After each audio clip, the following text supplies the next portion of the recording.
হুজুর আইতাছে। আসসালামু আলাইকুম হুজুর। ওয়ালাইকুম আসসালাম। কেমন আছেন? ভাইজান কেমন আছেন? ভালো আছি। জি আলহামদুলিল্লাহ। ভাইজান আপনি তো টাকনুর নিচে কাপড় পরছেন, পুরুষের জন্য তো নিষেধাজ্ঞা আছে ভাই। হুজুর আমি তো এভাবেই পড়ি এডি। কি সমস্যা আছে? ভাই আসলে এইভাবে পরা যাবে না।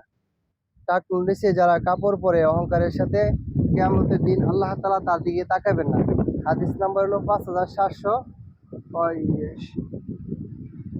হাদিস নাম্বার হলো আপনার 5787 এটা কি বুখারী শরীফ? বুখারী শরীফ। এই যে আল্লাহ। যে ব্যক্তি তার কাপড় টাকনুর নিচে ঝুলিয়ে পড়ে অহংকারের সাথে কিয়ামতের দিন আল্লাহ তার দিকে তাকাবেন না।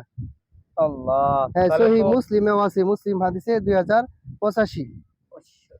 তাহলে তো হুজুর আমি এই জন্য বিশাল বড় পাপ করে আলছি। হুম, তাহলে তো আমি বিশাল বড় পাপ করে আলছি।